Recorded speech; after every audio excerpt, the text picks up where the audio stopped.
Chapter 14. The next morning, a message arrived at Stonebridge.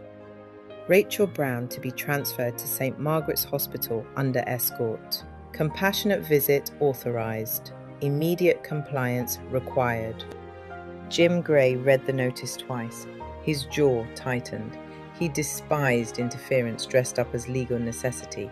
Lawyers, judges, ministries, it was all the same to him.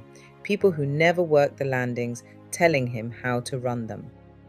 But this order had come through official judicial channels, logged with the ministry and signed off as a victim-requested welfare measure, tied to the victim's mental state. It was difficult to challenge without long paper trails Gray had no appetite for. He signed the transfer. Rachael Brown. Rachael lifted her head slowly. Her dark, hollow eyes tried to adjust to the little light that flooded her cell through the latch. The clang of the cell door echoed through the room, momentarily silencing the stillness of isolation around her. Tom Daniels entered and growled, "You're coming with us." His scowl deepened at her lack of urgency. "You're being transferred to St. Margaret's Hospital," he continued, his tone flat but edged with judgment, "to see your alleged victim." The word struck like a physical blow. Victim. For a split second, her composure wavered, just a flicker, barely noticeable. Edward was a victim and helpless in a hospital bed because of her. She felt the cold press of handcuffs around her wrists as two officers flanked her, their grip rough. They led her through the maze of corridors, past rows of steel doors and watchful eyes. The dull mechanical hum of the jail's security gates followed her, each one marking her departure, a brief taste of freedom that meant nothing. At the very least, Edward was awake. The knowledge brought a flicker of relief, but no clarity about his condition, and it did nothing to loosen the knot tightening in her gut. Outside, the sky was a sheet of unbroken grey with the scent of impending rain. A black prison van waited. Its glossy surface reflected the bleakness above. The officers guided her into the back seat without a word. The drive was short, yet the silence inside the vehicle was suffocating. The only sounds came from the occasional crackle of the radios. Rachael sat stiffly, her cuffed hands clenched into fists. Her thoughts spiraled this time. What could she possibly say to Edward? She had rehearsed 100 versions of this moment in her mind, but none seemed adequate. No explanation could erase what had happened. No apology would change the fact that he had nearly died because of her. The car pulled into the hospital grounds. Its tires crunched over loose gravel. Tom Daniels reached for the door and gestured for her to step out. His expression mirrored judgment. She didn't flinch. She had long since stopped expecting sympathy. At the nurse's station, Florence Kong looked exhausted as she sat behind the desk. This was the 11th hour in a 12-hour shift. She was ready to leave. "Rachael Brown is here to see Edward Hale," Tom announced. His voice took on the crisp, authoritative tone he reserved when on a professional role outside the gates of Stonebridge. Florence barely glanced at him. Her gaze landed on Rachael instead and swept over her. She was there when Edward woke. She heard when the first word he uttered was Rachael. "I don't think he wants to see all of you," she said bluntly. Tom bristled. "She's allegedly the perpetrator. Are you willing to take a risk? We could be dodging a bullet here." Florence arched a brow, unimpressed. "What bullet?" she asked lightly. "She's the reason he's in here," Tom pressed, "and she's due in court." The nurse regarded Tom with a tired tilt of her head. She was more irritated than intimidated. "Whatever happened to innocent until proven guilty, hey?" His jaw tightened. She blinked at him slowly, then added, "If you'd like, we can call our legal department and see how well that goes." Silence followed. Tom shifted, suddenly far less confident. Then, with a small sigh, the nurse looked back toward the secured corridor leading to Edward's room. Her expression softened just slightly. Edward had asked for Rachael repeatedly, and since this was his wish, then she would do everything in her power to make it happen. "Wait here," she said at last, her tone firm but no longer obstructive. "I'll check if he's awake and if you guys are needed in the ward with Rachael." She stood, smoothed her scrubs, and disappeared down the corridor.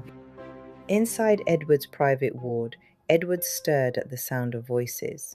His eyelids fluttered open, his breath hitched slightly as awareness seeped back in.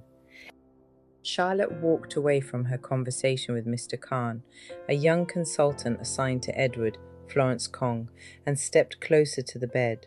She placed her hands on his arm, a silent plea for him to stay anchored in reality and protect himself from Rachael. "She's here," Charlotte murmured, her voice thick with disapproval. "Do you really need to see her?" Edward blinked, his breathing slightly labored, his lips moved, and, in a voice barely louder than a whisper, he said the word again. "Rachael." Charlotte's grip on his hand tightened. "Edward." His gaze sharpened, with sudden clarity as he exhaled. "Yes," he said, stronger this time. "I want to see Rachael. I asked to see her." Charlotte let out a sharp breath and threw her hands up into the air in frustration. "What is the point, Edward? What do you hope to achieve by seeing her now?" "I want to see her alone," he added, his voice leaving no room for debate.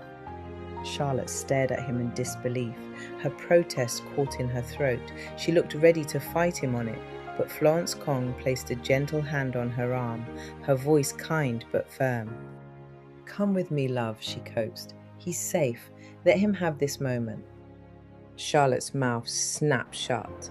With a final glance at her brother, one filled with frustration, worry, and something dangerously close to heartbreak, she let herself be guided towards the corridor.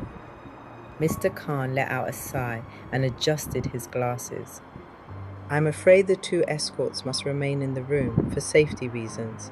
She cannot be left unaccompanied." Edward barely reacted as the golden sunlight streamed through the arched window, replacing the grey in the sky. "Fine," Edward muttered. Outside, Mr. Khan approached Rachael and her small entourage. His gaze lingered on her for a fraction longer than necessary before he spoke. "He's ready to see you." He turned to the officers and added, "I insist you remain with her in the room." They both nodded with satisfaction. Rachel's stomach twisted.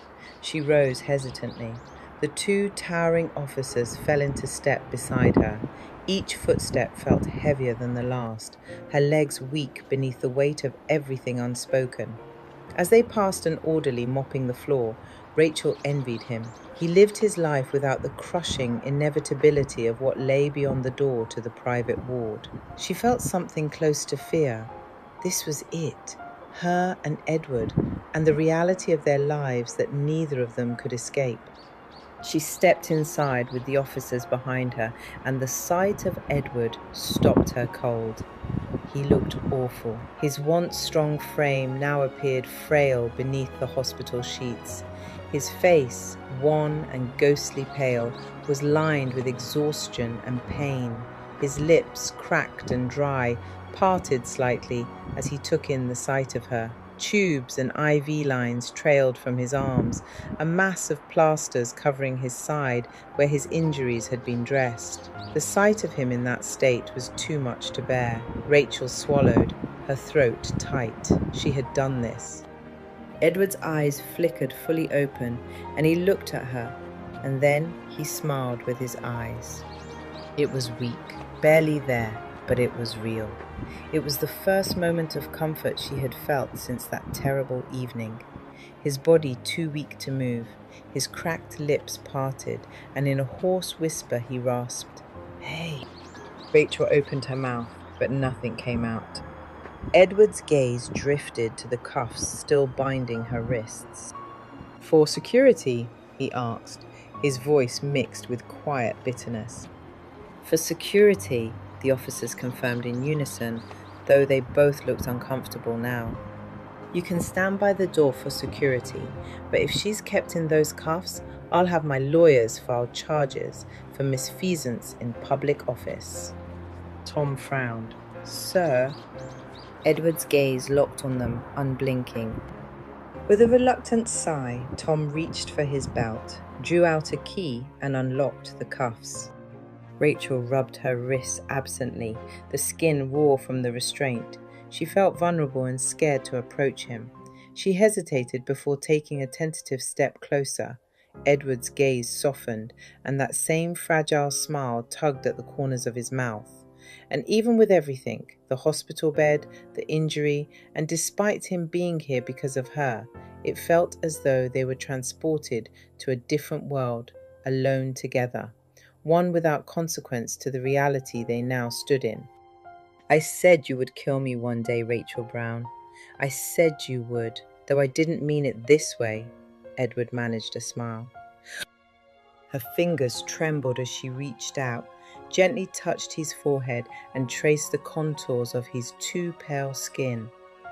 The officers behind her shifted uncomfortably. In a voice so quiet it barely existed, she whispered, "I'm so sorry." Edward gave the smallest of nods. A single tear slid down her cheek. He looked at her as though nothing had changed, as though she hadn't nearly ended his life. "I love you," he said, his voice breaking, "and I will never stop loving you. You're a crazy woman, you know." The words should have made her smile, but they only made the tears come faster.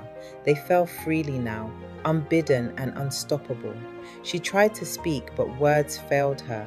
Instead, she simply stared at him, her once strong, able-bodied Edward now lying helpless before her. "What did the doctors say?" she asked finally. Edward hesitated, then forced a tug at the corners of his mouth. "They say I'm on the mend," he lied so easily, so smoothly. "A 4-inch cut, close to a main artery, but not close enough to get the best of me." She lowered herself onto the bed beside him. The mattress dipped, the monitor stuttered. Tom took a half step forward, then stopped. "There is something I would like to tell you," Rachael said. He urged her to go on. "The baby is fine." "Great, and you?" She nodded her head. "I am good." Edward lifted his right hand and winced, but stroked her chin, his touch light and familiar. For a moment, it was as though time rewound. She remembered when they first met. She was serving him breakfast at the cafe where she worked, brushing off his advances with a roll of her eyes. He had kept coming back, morning after morning, drawn to the mystery of her person. He was her knight in shining armor. And now, here they were. "What happened that day?" he asked suddenly, his voice thick with something deeper than pain. Not the physical pain of the deep wound, but the kind of pain that shattered a person from the inside, the pain of seeing their lives fall apart. "Why, Rach?" he asked again, when there was no response, this time in the soft tone he reserved only for her. She shook her head, unable to meet his gaze. "I don't know," she whispered. She was still trying to process all that had happened, and even how it had happened was elusive. Edward continued to stroke her face, his touch gentle despite his own pain. The tears continued to stream down her cheeks and soaked into the crisp hospital sheets. She had always been good at masking her emotions, at keeping her feelings buried beneath a stoic exterior. "You let them catch up with you," he murmured, his voice filled with something resembling understanding. "You knew they would." The truth was unbearable. I know, she blurted, her voice ragged, raw, broken. The words clawed their way out of her throat before she could stop them. She had known. She had felt it creeping up on her for months. The darkness, the burden of everything she had buried, the red flag she had ignored. The past never stayed buried. The past always found a way back. He had asked her to go for therapy, and she bitterly regretted leaving it too late. A voice broke through the charged silence.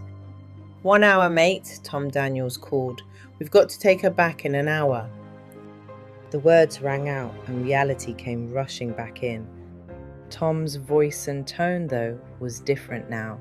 It was no longer cold, as the emotion between man and woman wasn't lost on him. He had felt the strange, impossible tenderness hanging between the man on the hospital bed and the woman accused of putting him there. How could he, hooked up to machines and fighting for every shallow breath, still look at her the way he did? Edward shifted weakly in the bed and turned his head towards Tom, his pale face sharp with defiance. Tom retreated, but Rachael understood she was a caged animal and the door was already closing. She looked at Edward and sensed his fingers clung to hers, not out of desperation, but reassurance. She saw softness in his gaze that held no blame, no accusation. He had a faint smile that painfully tugged at his lips, meant not for himself, but for her. His eyes were telling her something, not why he had called her here, but what he wanted her to leave with. She felt it click into place. He wasn't asking to see her for answers. He wasn't searching for explanations. He wasn't demanding apologies. He was trying to free her from guilt and from the belief that she was nothing but the worst thing she had ever done. Edward Hale, even though broken and bruised, was unshackling her from the weight she carried. He had brought her here to give her the one thing no courtroom, no lawyer, no prison could offer, and which she desperately needed. Forgiveness. And the knowledge of that, of how he had chosen to love her even as he lay in pain, and with all she had done to him, nearly shattered her world from the inside out. "I did this to you, and I am so sorry that it ever came to this." She swallowed hard, but being sorry isn't enough. It never will be, no matter the reason. I have to live with what I've done. That's my burden. She exhaled a long, shaky breath. "But knowing that you've forgiven me, that lightens the weight. It doesn't erase what I did, but it gives me the strength to move forward." Her voice dropped to a whisper. "Thank you." Edward's lips curved into the faintest smile, his skin pale against the stark white of the hospital sheets. He knew. She understood. His mission was accomplished. A silence stretched between them, not awkward, not empty, just full of all the things neither of them could bring themselves to say aloud. Then something changed in Edward's posture that made Rachael sit up straighter. "You promised to be my wife?" he said. It was a question. She blinked at him, caught off guard. "Of course I did, Edward," she whispered, "and I still do. After all of this, when it's behind us and I have served my time, we can have a quiet wedding. Something small, just us." But Edward shook his head, his gaze sharp now, alive with resolve. "No, not after. If you have no doubts about marrying me, then let's do it now." The room stilled. The faint beeping of the monitors, the hum of the overhead lights, even the distant shuffling from the corridor seemed to recede into silence. Tom turned, eyebrows raised, while his colleague stiffened slightly, not quite sure if he'd heard correctly. Rachael stared at him, eyes wide. "What do you mean, now?" Edward didn't reply at first. He simply reached for the call button by his bedside and pressed it. Moments later, the door opened and Florence entered with a burst of energy. She beamed at him. "Now?" she asked, as though she had connived with him in this little plot. He nodded, smiling faintly. "Is he here?" "Yes," Florence replied, still holding that affectionate twinkle in her eye, the one she reserved for her favourite patients. Rachael's eyes darted between them. "Who's here? What's going on?" Florence was already halfway out the door. "I'll fetch him." She vanished as quickly as she'd come, her footsteps brisk and purposeful. Edward turned back to Rachael, his voice dropped, tender and urgent. "Marry me, now, sweetheart." "Now?" she echoed. "Here? In this room?" "Please," he said as he reached for her hand. "Let's just do this. Let me make you my wife before you leave. I don't see why we have to wait any longer." Rachael hesitated. Her heart thudded in her chest, unsure if it was love, fear, or both. "Edward, are you sure?" He nodded. "You think I don't know you?" he murmured, barely above a breath. "I know your heart, Rachael. I know who you are, even if you can't see it right now." She swallowed hard. Tears blurred her vision. "But you don't even know why I don't need to," he said gently, cutting through her fear before it swallowed her whole. "I know you didn't mean to hurt me. Not you, Rachael." He squeezed her hand weakly, but with conviction. "I know that whatever happened that night wasn't you striking out at me." Her lips trembled. He understood more than anyone ever had. He swallowed, his voice thinned. "Do you trust me?" "You know I do," she whispered. "Then marry me," he said softly. He looked at her with such intensity, such unshakable belief, it nearly undid her. "Do you love me?" he asked softly. "More than you can imagine," she replied, tears pooling in her eyes. "Then marry me," he whispered. "Let's not waste another second." The next 20 minutes passed in a blur of urgency. The hospital chaplain entered the room, adjusted his clerical collar, and carried a small leather-bound book. Florence returned, this time with a pair of simple gold bands from the high street, picked up at Edward's quiet request. There were no grand declarations, no flowers, no guests. They stood, or rather, Rachael stood, while Edward remained propped up in his hospital bed. His hands trembled slightly as he held hers. Florence stood at her side as a witness. Both prison guards watched with a mixture of confusion and reluctant awe. They were witnesses too. Edward and Rachael exchanged quiet vows, the kind only two people who had known pain could speak with such gravity. When the chaplain said, "You may now kiss your bride," Rachael leaned down and Edward gently kissed her on the lips. Her hands cradled his face as though he might vanish. And just like that, she became Mrs. Rachael Hale. When the time came for her to leave, she lingered by his bedside. She kissed his forehead, slow and deliberate, as if to memorize the moment forever. Then, with barely a word, she stood and extended her hands before Tom could approach her. This time, Tom fastened the handcuffs with a gentleness that surprised her. There was no roughness, even the judgment was no longer there. She turned once more to look at Edward, now her husband, and he met her gaze with a fragile smile. And in that sterile room, something holy had happened, something defiant and beautiful. Love had taken root, even in the darkest place. As she turned to go, Edward's voice, faint but clear, cut through the room. "I love you, Rachael Hale.